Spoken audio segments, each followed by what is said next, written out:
For inviting me. The bio is already in the program, so why read it at all? And the fact that you have invited me must suggest that I qualify to address you. So let me say how glad I am to be present with you this morning. I've put together notes which will be availed to you, which speak in detail to the subject that you invited me to speak about. So what I'll do during this engagement is not to give you a typical keynote, but simply to, in an eclectic fashion, speak to some of the key issues that I think are relevant to an engagement such as this, and sensitive to the fact that your overall theme is about climate change. It is important to note what the world has been doing about climate change for a long time now. And those of you who are involved in the area of survey will remember that the world started worrying about the climate as early as 1972. And you will only have to read the agreement on the environment in Stockholm in 1972. After Stockholm, there have been a series of iconic meetings which have also spoken to the question of climate. You remember Rio 1992. You will remember Kyoto in 1997, which of course came into force in the year 2005. You'll remember Paris in 2015, 2016. And of course, you'll also remember the series of the Conference on Parties of the UN Framework Contract on, or rather Framework Convention on Climate Change, the last of which was held, I believe, early this year in Sharm el-Sheikh in Egypt, and the 28th, which will be held in the United Arab Emirates in the month of November 2023. Within the African continent, we have also seen those developments. If you look at Africa Agenda 2063, which came into being in the year 2013, you will see that there is, in fact, an Africa framework on climate change and resilience strategy, which covers the year 2022 and will be in force up to the year 2032. And within the international arena, of course, we are aware of the Sustainable Development Goal number 13, which speaks to climate change. So that the whole question of climate is one that has been with us. I was listening to the Secretary General of the United Nations just a few days ago, and he was talking about the boiling world, that the world has now reached a boiling point. And you only have to see the temperatures which are very extreme. If you look at the floods, only yesterday, Beijing, China, had rain of nearly 1 meter. And if you look at what is happening in terms of the heat, Mongolia recorded its highest temperature since they started doing the records. And so that this is an issue that is alive and real. Of course, that is not to say that we do not have climate change skeptics, people who believe that really this is just fiction. But if you look at the El Nino and La Nina phenomena that we have seen in the world in the recent past, it tells you that something is happening to the world. And it is in that context, therefore, that we must talk about a resilient leadership. And when one talks about leadership at any level, one must recognize, particularly when one is talking about these issues in the context of Africa, Africa is a continent that has a very large desert, the desert area and the unraveling of the Sahara Desert. Those of you who are keen students of geography will note, for example, that the Lake Chad Basin, the Lake Chad contracted by almost over 30%. And you can imagine the impact that it has had on the Chad Basin, the fishing communities.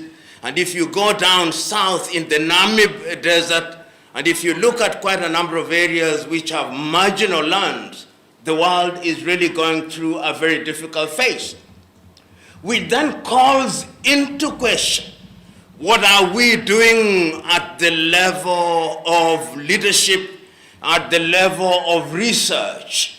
If you look at Africa today, and you look at the kind of money that we deploy into research, is less than 0.25% of our budgets, not our GDP. And if you look at the world now, if you look at researchers per million, you'll be shocked at how pathetic we are. Israel leads the world, and I think to 1 million, Israel has nearly anything between 6,500 to 6,980 researchers per million. If you come to Africa, you come to countries, I think South Africa is leading in this regard, with about 500 researchers per million, Kenya possibly 250. Nigeria, which should be leading in this regard, is below 100. And if you don't research, then you are engaged in voodoo. Because science has now demonstrated that there must be logic to what we are doing. And even those who are in positions of leadership must be individuals who are dictated and governed by science. And Africa has been going through a series of factors and a series of agreements over the year. I remember that when Africa, for example, Africans sat in Lagos in 1980 and came up with the Lagos Plan of Action, which was to be the blueprint of how Africa was going to develop in all spheres. The Lagos Plan of Action came and was never implemented. And if you look at many of the promises that we have made to ourselves, the question that then arises is, why have we not fulfilled those promises that we have made to ourselves? And I'll just run through quite a number of them in order to situate them in the context of what leadership is all about. If you look at the freeing of the spaces, or the airspace, for example, as early as 1988 in Yamoussoukro, La Côte d'Ivoire, Africa said we were going to free the airspace to reduce the cost of airfare within the continent of Africa. We have not fulfilled it. In Kenya, only yesterday, I think we have now allowed Ethiopian Airline and Air Dubai to fly directly into Mombasa, their second aircraft. But Kenya Airways, of course, objects because it is competition.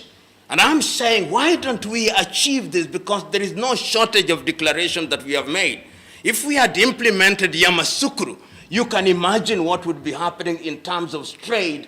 And I'm saying that is the quality of leadership that follows these things through that is lacking. If you go into the area of medicine, for example, in Abuja in the year 2001, Africans met and said that we were going to spend 15% of our budget, not GDP, in health. None of the countries reached. I think it is only Mauritius and Rwanda that nearly succeeded in doing so. And you can see the health burden and the diseases, some of the diseases that we thought we had conquered are now coming back. And if you go into the area of agriculture, we have not dealt with agriculture. I think that is the Malabo Convention on Agriculture. You go on the question of involvement of women into the affairs of the government, the Maputo Declaration. You go into the much more recent Malabo Declaration on Unconstitutional Changes of Government 2022, and you can see how governments are changing unconstitutionally in the western part of Africa. Why do I say this? I say this because we are talking about resilient leadership. And you are leaders in your own right. When you come into the arena of survey, I was asking the CEO when I was coming here, what percentage of Kenyan land is properly surveyed? Leave alone those things that you are using chains to survey. Properly surveyed. And I dare say, and she said, that is not more than 30%. In the 21st century, and Kenya is one of the better countries. If you ask our rivers, have they been properly surveyed? The answer is no.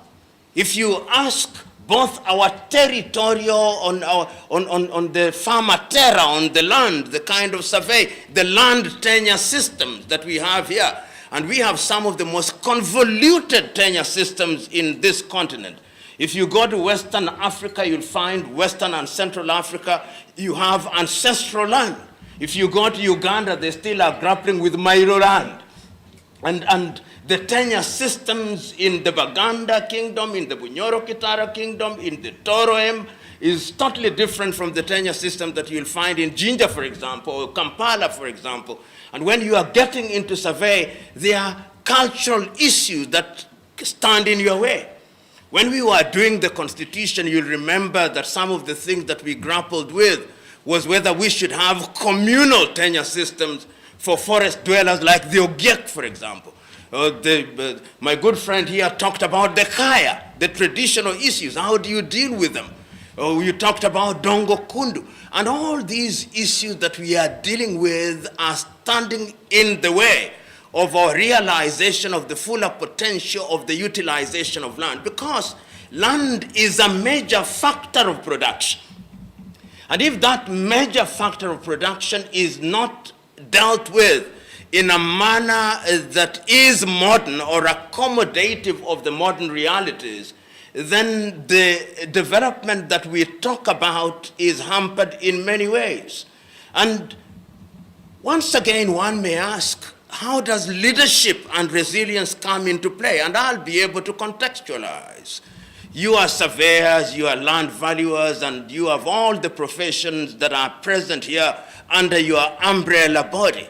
Where is the original sin that we are committing? The original sin is at the level of training.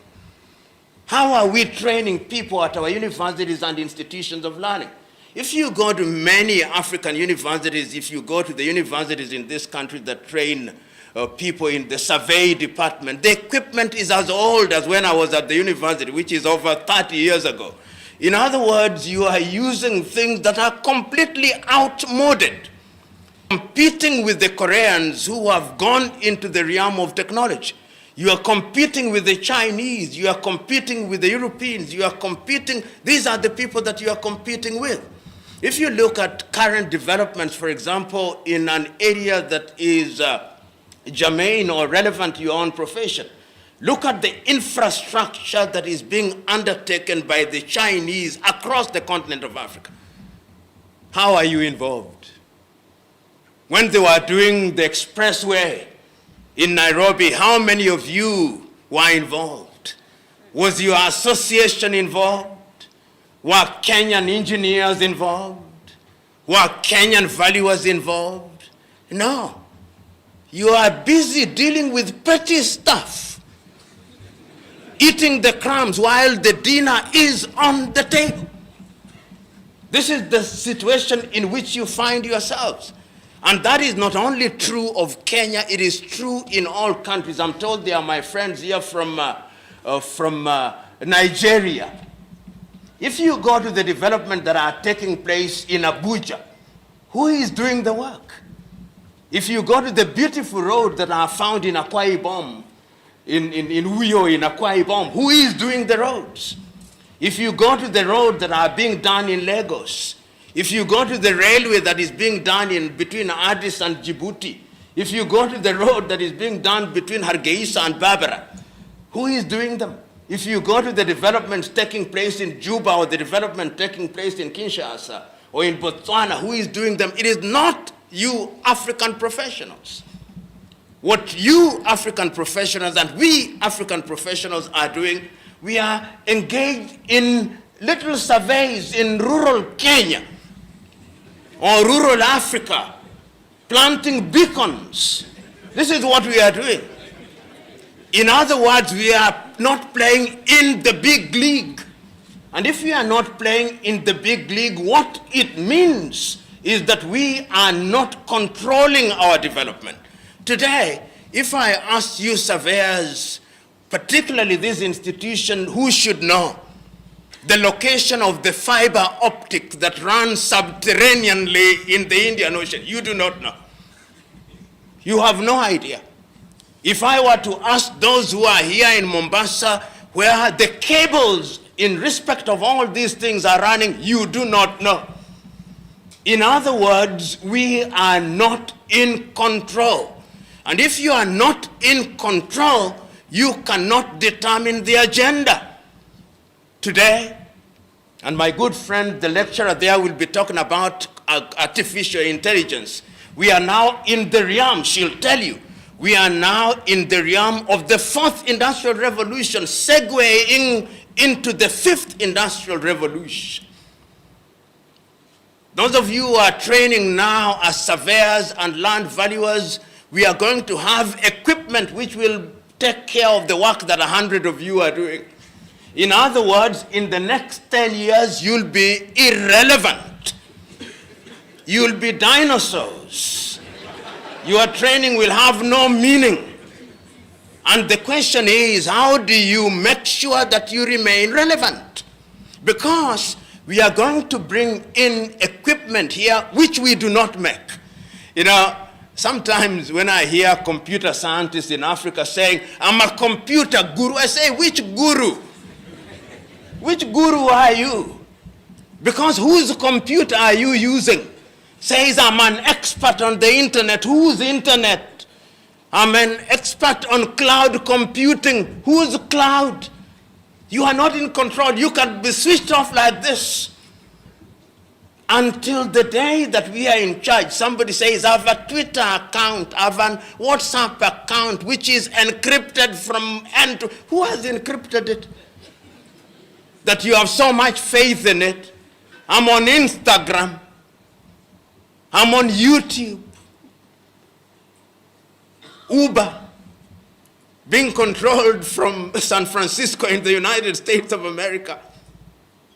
Bolt, being controlled from Estonia. Leadership is about agility. In my younger life until now, I'm a martial artist. And one of the greatest martial artists and philosophers is Bruce Lee, with his art called Jude Kunedu. And he says that a leader must be agile like a martial artist. Agile like water. If it is in a glass, it takes the shape of the glass. If it is in a bottle, it takes the shape of a bottle, but it doesn't change. It can be solid, it can be gas, it can be liquid, but it's still water. Leadership. A leader must have vision. You've got to see the big picture. Do we have such leaders? Whether it's in the political arena, you are typical African so-called leader. I don't use leader when I'm talking about African politicians, because it's an insult to the word. Their agenda is thinking from one election to the other. No big ideas. You go to China, see big thinking. The Chinese are now thinking about how they will relate to Africa 100 years from today. 100 years from today. None of us will be alive. None of them will be alive. That is why you go to any serious university in Africa now, they have a Confucius Institute. They are here to take charge of your mind so that you begin thinking like Chinese. They are teaching your children, you of the middle class, your children, you now tell them learn English and learn Mandarin. Because they are creating leaders in their own image. You know, when there was the conference in Sharm el-Sheikh, the COPs 27, Nigeria had the largest delegation with 486 or thereabouts, followed by Kenya with 386 for thereabouts. China had 193 or thereabouts. The United States 186 or thereabouts. Half of the individuals from Nigerian and Kenyan delegation were dead weight who were shopping in Sharm el-Sheikh. They had no idea what was happening. So when they come, they are now waiting for the conference in United Arab Emirates on 23rd to 25th November this year. Yet some individual in some ministry in this country authorized that they go. And all of them possibly were traveling business class. Those are not leaders. Those are thieves. And when you have such individuals controlling your affairs, you can't go far. We consume technology in a very primitive way without context. There is something called Ardhi Sasa. Good. I started trying to enroll in it yesterday. I have not succeeded. Because they send me a pin. When I put it in, they say I'm too late, and I've done it immediately. Now, what about my semi-literate mother and grandmother in rural Africa? How are they going to consume Ardhi Sasa? Good on paper, but out of context. Every technology must be contextualized so that it has real meaning. Today, if you are borrowing money from a bank and you want to use that money quickly, registering a document in the land register in this country is a nightmare. And yet, you hear those in those sectors saying, we are ticking the box, we are now technologically savvy, we have heard this as a nonsense. If it doesn't work, it is complete nonsense. We should not be in the business of ticking boxes and feeling good. If you go to countries where these things are done, you can do it in the comfort of your sitting room. Let us consume technology in a manner that is within context. And you who are surveying, land is a very emotive issue. You know, you go to Kisumu, you go to Thika, you go to Kitengela, you go to Kilifi. See the many land conflicts that are there, double registration of land. How did that happen when you leaders were there? How? How did that happen when you have ethical standards within the survey and land valuation? How does it happen that a single piece of land is valued by 4 surveyors and one says it is 2 million, another one says it's 30 million, another one says it is 40 million? Is it voodoo or science? And we do this when the government is required to steal money through professionalism, you call it. Is that leadership? Leadership is about honesty. That is the point that I'm trying to make. That you are not a leader until you are honest. Leadership is about courage. And courage does not mean recklessness. It's about doing the right thing in a manner that is orderly. Are we courageous? Are you prepared to speak your mind without fear of consequence? He's lucky that you don't have the minister in charge here. If he was here, many of you here would be groveling, Mr. CS, Mr. CS. That's what we do in Africa. We see public officials and we go on a worship mode. And we don't tell them the truth. So somebody who is a CS, somebody who is a PS is being worshipped and you claim you are a leader. He's talking about the Kenya port, the port of Mombasa. The port of Mombasa is losing as we speak to Dar es Salaam, and he knows it. Losing to Dar es Salaam. Rwanda is preferring Dar es Salaam. Uganda is preferring Dar es Salaam. Eastern Congo is preferring Dar es Salaam. Burundi is preferring Dar es Salaam. Why? The question is, there's something that we are not doing. The leadership is not doing something. And the leadership must be told. And why should we be worried as Kenyans? Because if the port of Mombasa loses out to Dar es Salaam, it means that jobs will be lost here. It means that the cost of goods will be lost here. Right now, you know that the port of Berbera in Somaliland is being done. When the port of Berbera is finished, when Port Sudan is operating at full throttle, when Djibouti is operating at full throttle, when Beira is operating at full throttle, when Bagamoyo and Tanga is operating at full throttle, I fear for my port. I fear for my pot and therefore my country.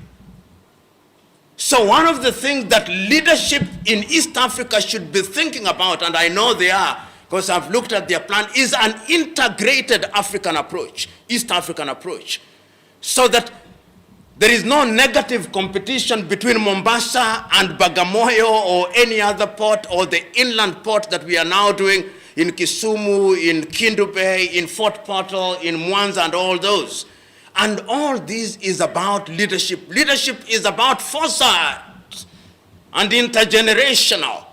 When you are a leader, you don't think about today. The things that you are doing today, the fruits will be born long after you are gone. That is why it's always said that you are never successful until your successor succeeds. This is it. Leadership is about empathy, about building a team. I was telling some young men that one of the things that amazes me and annoys me at once is when African countries go for team sports. Right now, there is the women's football in New Zealand and Australia.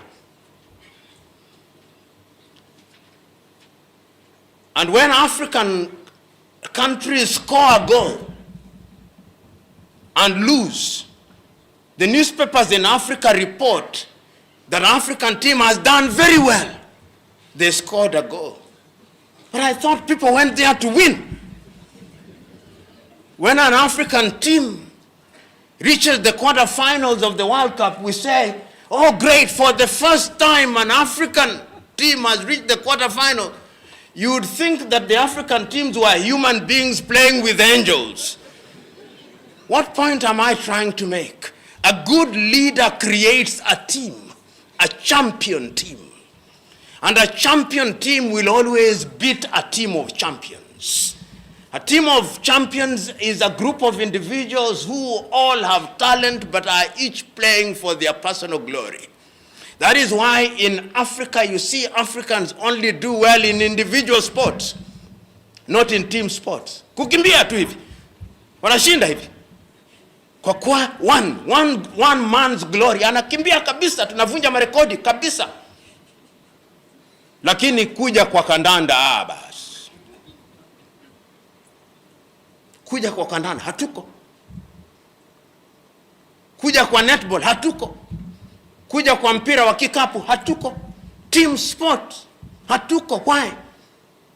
Because we are not a champion team. A good leader must build a team where there is delegation without abdication. A good leader delegates but does not abdicate and says the buck stops with me. A good leader encourages those who are serving under him or her, does not feel threatened. A good leader has high self-esteem. Unaona mtu hivi? No self-esteem. When a worker is doing a good job, anakasirika. Anataka sifa hivi. Anataka asifiwe. Anataka wamwabudu. Hiyo si kiongozi. Hiyo ni mhuni tu.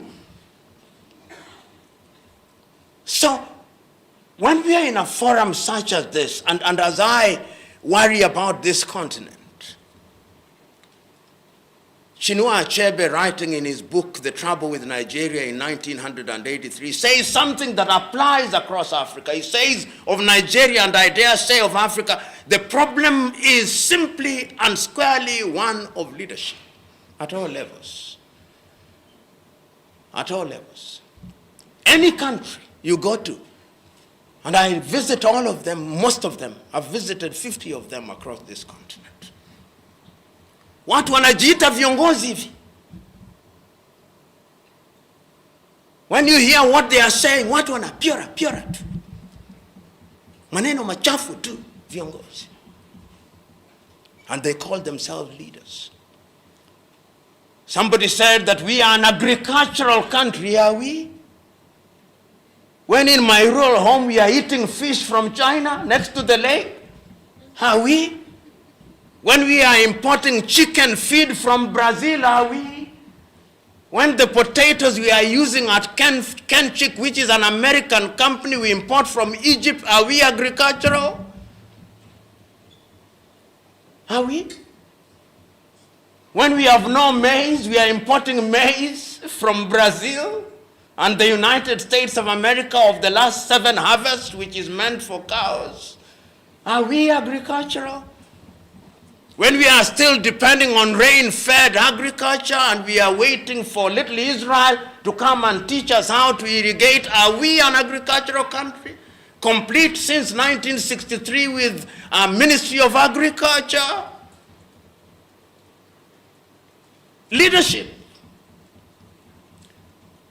Do we have leadership in health? When our leaders are sick, they are going to South Africa or Dubai or India. And we have been producing doctors since 1970. Are we? What is the problem?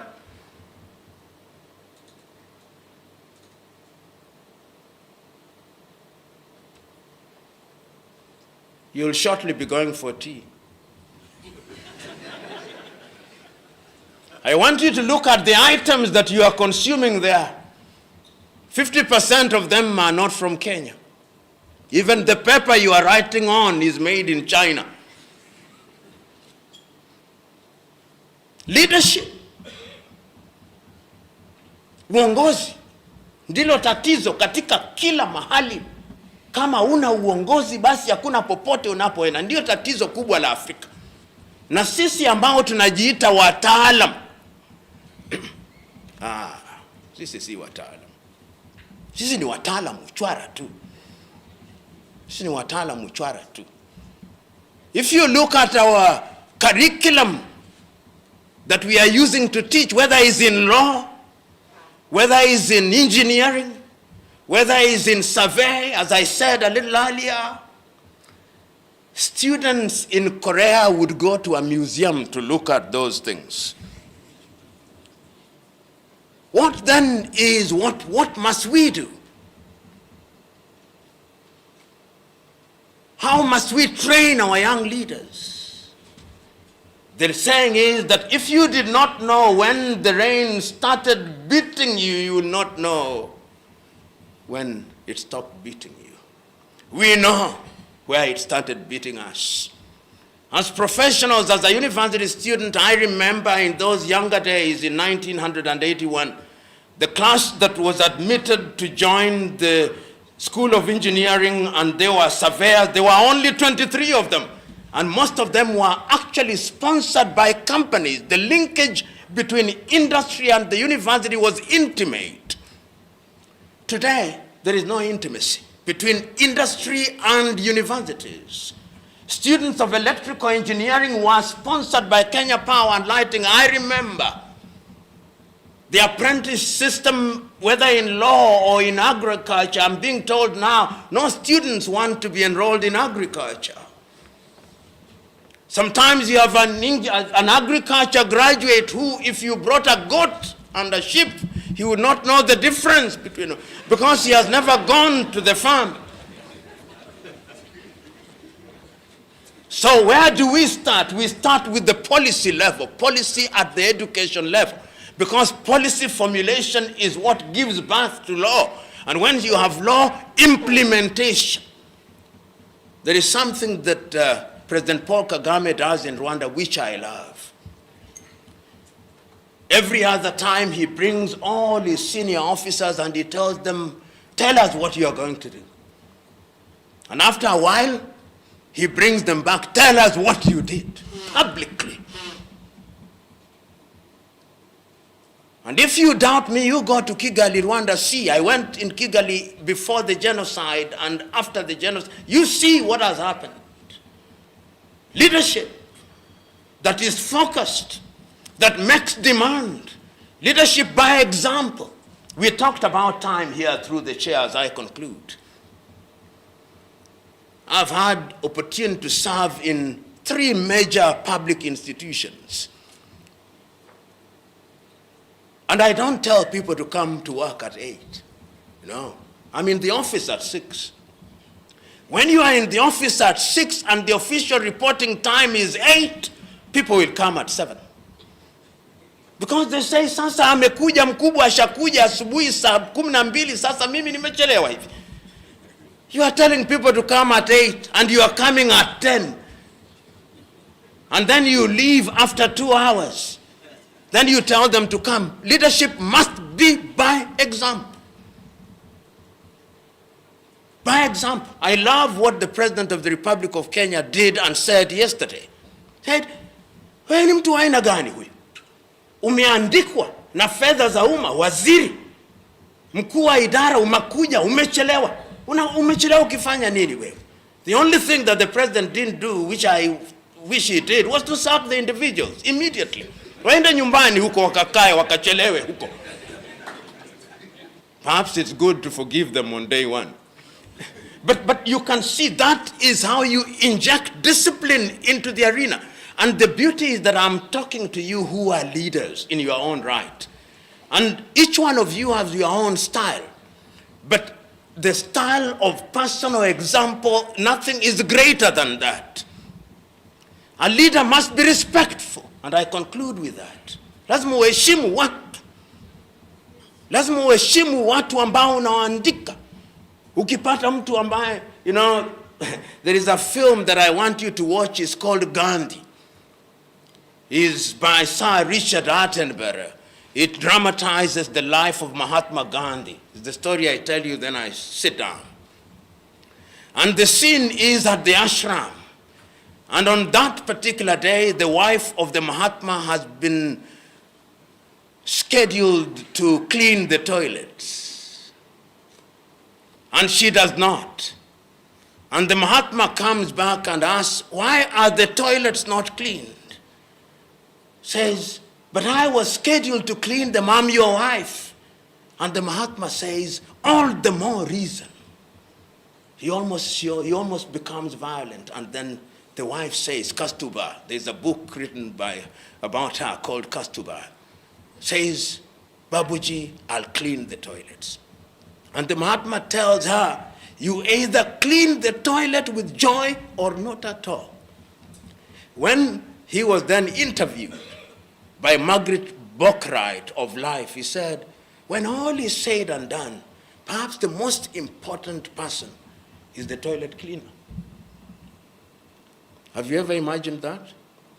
You go to the toilet and you expect a clean toilet. All of us, even when we are here, do you ever think of a person who made it clean?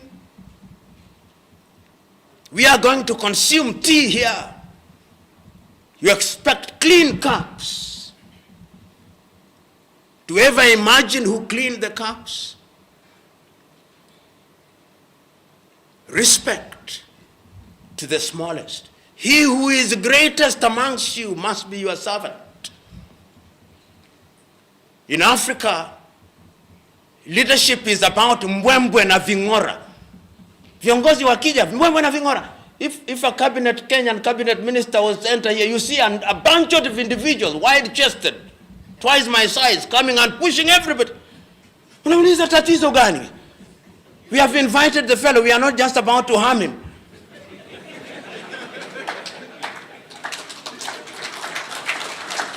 But why do we do that? Because we have confused leadership. Mbwembwe, hizo na vingora, hivyo is part of the package. They think you are important when uko na mbwembwe na vingora.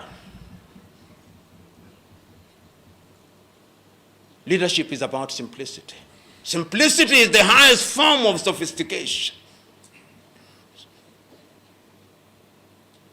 You know, as I was coming this morning, I was sitting in seat number 11A. You know, 11A is closest to the business class. So the pastor, in his wisdom, came to extract me. Says, naomba unifuate tuende kule. Nikamwambia siwezi. Sikulipia. Walionialika wamenilipia hapa, kama wangetaka niende kule wangenilipia.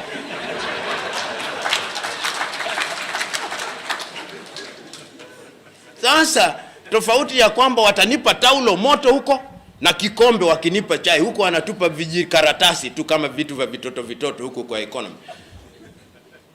And what was the point? I was telling that gentleman that I only want what I deserve. No favors. A leader must be modest. You know, it pains me when I see government officials between Nairobi and Mombasa or Kisumu, all of them in that business class. The only difference in that is a curtain. Na unapewa juice kwa glass, ndiyo tofauti. But it is twice the cost to the taxpayer. So, my fellow brethren, it all falls or fails on leadership. This continent must be great, and it can be great. When you look at my paper, at the very top of it, there is a statement that I've extracted from Kwame Nkrumah. This statement he made in 1957, that Africa needs a new man and a new woman who has eschewed greed and whose only desire is to serve. And Nyerere perhaps put it better in Kiswahili: siri ya maendeleo ni watu, ardhi na siasa safi na vijana wenye malezi bora, siha njema na bongo kali. That is what we need. And I am now asking you, let this not be another jamboree. Because this country, this continent, in the next 40 years, all of you will be dead. Msikusahau hiyo. Nyote, hata kama mtakuwa bado hai, mtakuwa sasa wakongwe tu. Not useful to yourself or society. That is the reality. So when you are doing the right thing, think about your children and children's children. That is what we must think about. Because if we don't, as I see it now, tutatekwa nyara tena, tutauzwa tena, tutatawaliwa tena. God bless you.